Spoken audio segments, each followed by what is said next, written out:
We are pretty familiar with the research that was done years ago by Dr. Carol Dweck, who is a professor of psychology, about the impact of praise on children. They gave kids a really easy test, and at the end of the test, they praised all the children in one of two ways. The first group was praised for their intelligence, the second group was praised for their effort. After praising the kids, they gave them an option for the next test.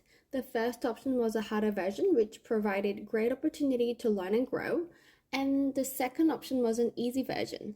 Now, here is the interesting part. Out of the group that was praised for their intelligence, 67% of them chose the easier option, but 92% of the group that was praised for their effort chose the harder option.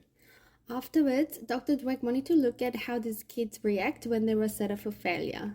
When they were given a really difficult task, almost an impossible task, the kids who were praised for their effort tended to work harder, longer, and enjoyed the test more than the other group, whereas the kids who were praised for their intelligence became frustrated and gave up early. This study showed how the way parents praise their children can either make or break their development. So in this video, I'm going to dive into what happens within kids when we say empty compliments like good job, as well as what happens when we praise their efforts. I'll give you guys examples of situations where you would typically say good job or give some form of praise to your child, and I'll share some simple phrases you can say instead.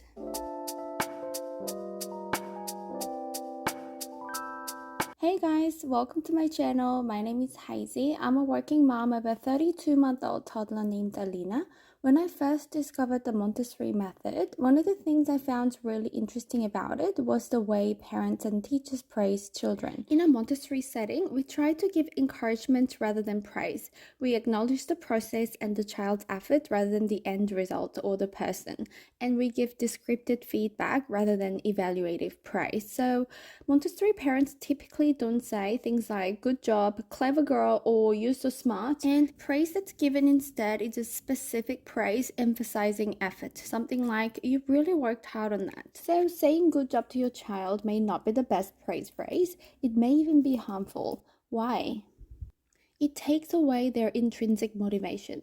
Dr. Maria Montessori said that inner drive gets diminished when we interfere with our praise. Let's say Alina wanted to play with a puzzle. She chose the one she liked on the shelf, enjoyed solving it, and she felt really good about her work. And suddenly I swooped in and say, "That's incredible, good job." Now she's thinking, well, I just did a puzzle and mom said, good job, and I'm incredible. That feels good. I should do it again to please mom and she'll say good job and I'm incredible again. So the next time she does something, she's going to look up to me and look for a validation from me. Is it good enough? Did I do a good job? Are you going to say something? Dr. Wendy Grolnick, who's a professor of psychology, said this kind of praise can be considered undermining a child's enjoyment of and motivation for certain activities by shifting the goal to pleasing a parent. But children should not put in effort for adults' praise or external rewards. It should be for self-satisfaction. They should be happy and take pride in their own accomplishment. We need to remember that praise and verbal rewards take away a child's intrinsic motivation or desire to work on something just because it feels good to do so. We don't want our children to grow into adults who continue to need someone else to pat them on the head and tell them whether they did a good job or not. Saying good job may give your child pressure and anxiety. As parents, we have good intentions. We praise our kids because we want to help them build their self-esteem, motivation, self-confidence, and encourage more exploration. But in fact, a ton of recent research done in the last decade show that it actually has the opposite effect. A research conducted this year studied the effect of parental praise on children's motor exploration. It concluded that inflated praise does not encourage children's exploration. When children are told that they did incredibly well instead of they did well, they may feel that they are expected to do incredibly well all the time.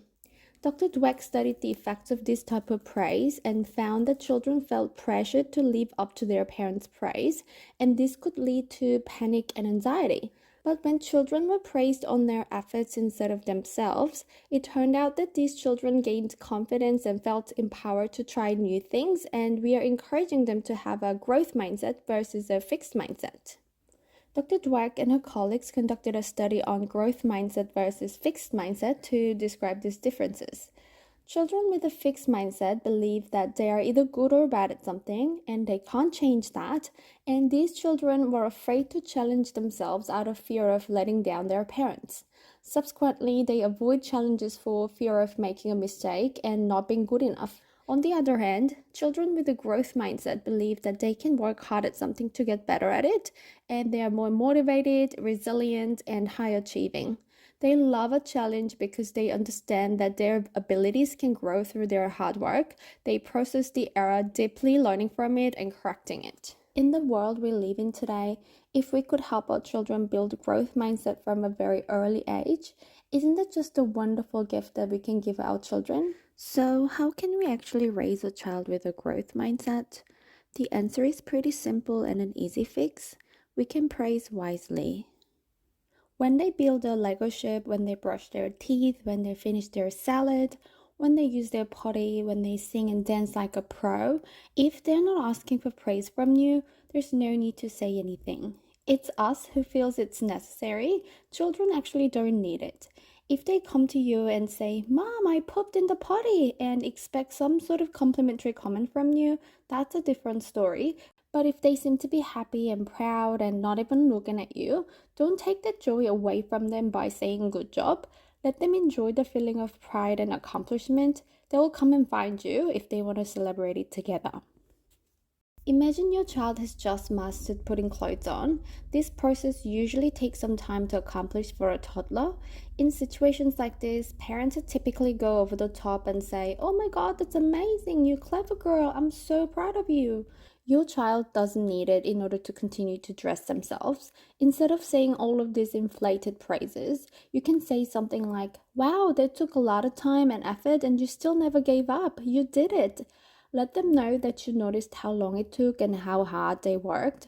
Acknowledgement allows a child to feel satisfied and proud for themselves. Their smile of pride will tell you that they got the message that you wanted to get across. Nothing more needs to be said.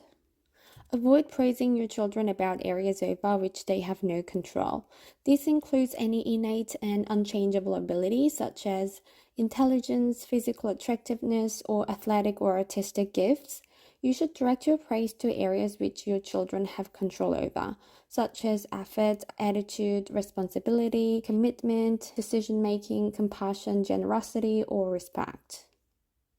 When your child shows off a piece of work, like a work of art or maybe a Lego ship, we tend to say, "Good job, that is such an amazing painting, I love it, that's incredible," even if they don't even know what the painting or the Lego structure is supposed to be. These type of empty compliments will encourage your child to come to you every single time they produce something expecting praise. It's like we're conditioning them, making them feel so used to getting these verbal rewards all the time. Instead, you can ask questions. "Do you like what you've done? Are you happy with it?" And now they have to think about it. "Do I like it? Can I do better next time?" Asking questions helps them to understand that they are the ones who should be judging their work rather than having an external evaluation. Another approach, which is my favorite, is just simply describing what you see. "Wow, you painted the lion in blue. You've made a big circle here." Or even simpler, "You did it." This reinforces the behavior without setting an unrealistic standard. When you see your child sharing a toy with another child, you can say something like, "How do you feel about what you just did?" This kind of questions encourage your child to ask themselves the same questions. It enables them to reward themselves for their own good actions and encourage them to internalize what they see about their own efforts.